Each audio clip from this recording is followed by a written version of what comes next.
위로에도 정석이 있으면 좋겠다라고 생각했습니다.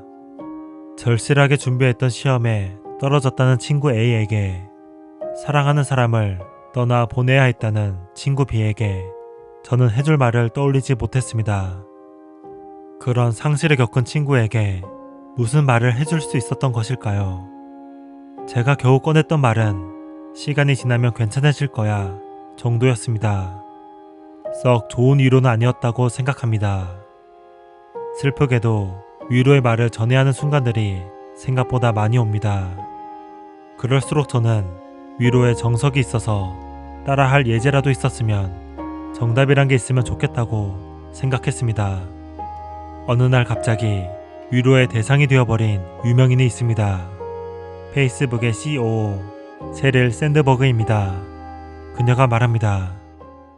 2 years ago, I lost my husband Dave unexpectedly, which is an unimaginable thing to live through. It felt like I was sucked into a void, like I couldn't quite breathe or think.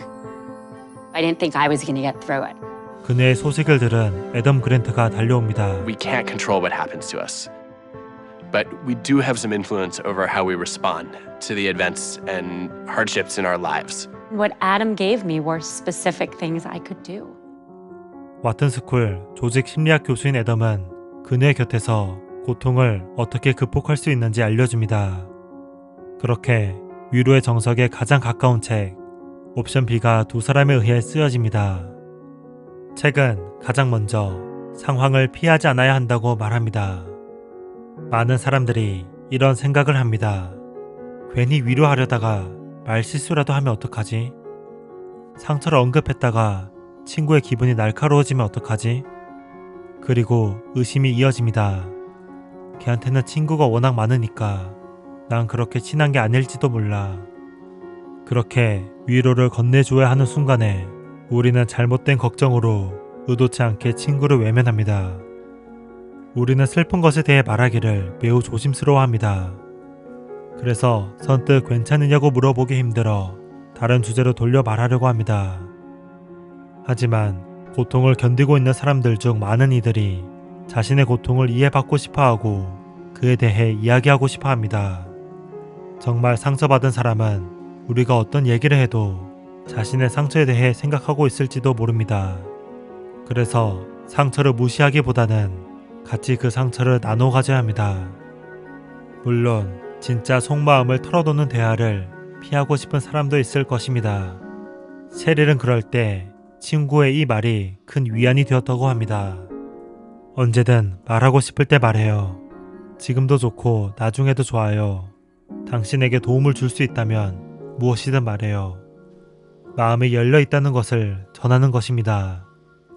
친구가 자신의 상처에 대해 털어놓았다면 우리는 어떤 위로를 줄 수 있을까요? 우리는 좋은 의도로 이렇게 말합니다. 다 괜찮아질 거야. 다 그럴 만한 이유가 있을 거야. 그러나 극도의 고통에 시달리는 친구에게는 무조건적인 긍정의 말이 오히려 힘들게 느껴질 수도 있습니다. 이런 친구에겐 고통에 대한 인정과 이해가 필요합니다. 셰릴은 자신이 들었던 위로 중 가장 도움이 되었던 말을 전합니다.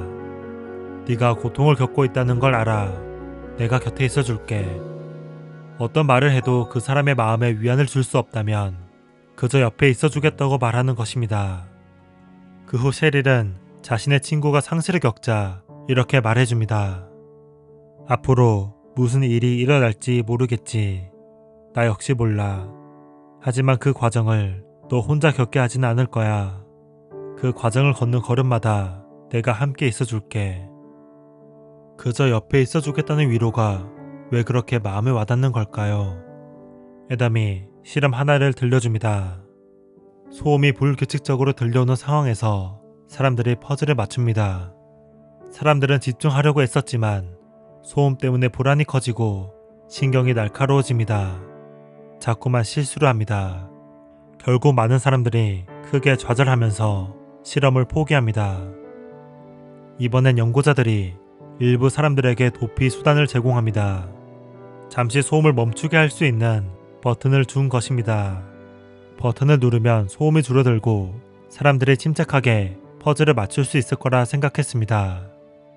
그런데 아무도 버튼을 누르지 않았습니다. 버튼이 있다는 사실 하나는 자신이 상황을 통제할 수 있다는 느낌으로 이어졌고, 이에 사람들은 거슬리는 소음에도 퍼즐을 풀 수 있었습니다. 책 옵션 B는 말합니다. 누구에게든 고통에 빠졌을 때 누를 수 있는 버튼이 필요하다. 애덤은 대학교 강의를 시작할 때면 칠판에 자신의 휴대폰 번호를 적습니다. 그리고는 학부생들에게 도움이 필요하면 언제든지 자신에게 전화하라고 말합니다. 학생들이 실제로 전화하는 경우는 드물겠지만 힘들 때 전화할 수 있다는 그 사실 하나로 학생들은 조금 더 편안하게 대학 생활을 해 나갈 것입니다. 상실을 겪는 친구에게 우리 스스로 그 버튼이 되어줄 수 있습니다. 무언가 특별히 해야 하는 것이 아닙니다. 그저 친구 옆에 있어주는 것, 전화하면 달려와 주겠다고 말하는 것, 힘들 때 같이 술 한잔 하자는 그 말 한마디가 친구에게 버튼이 되어주는 것입니다. 책을 읽고 전 생각에 잠겼습니다. 혹시 나는 친구의 아픔을 외면하지 않았는가? 나는 그때 그 친구 곁을 충분히 지켜주었는가? 생각해 봅니다. 셰릴은 결국 애덤의 조언을 받으며 조금씩 자신의 아픔을 극복해 나갔습니다. 애덤이 전하는 여러 연구 결과에 따라 자책하는 것을 자제하고 일기를 쓰면서 자신에 대한 통제력을 늘려나갔습니다. 그녀가 고통을 극복해 나갈 수 있었던 가장 큰 동력은 그녀의 친구와 가족이었습니다. 무슨 일이 있어도 곁에 있어주겠다고 말한 그들로 인해 셰릴은 삶의 바닥을 박차고 다시 수면 위로 올라갈 힘을 얻을 수 있었습니다. 옵션 B가 전하는 위로의 정석은 다음과 같았습니다. 내가 너의 곁에 있음을 알려주는 것. 세상은 불확실하지만 내가 너의 곁에 있을 거라는 것만큼은 단호한 사실임을 전달하는 것이었습니다. 당신은 지금 누구의 버튼이 되어주고 있으신가요? 책그림이었습니다. 감사합니다.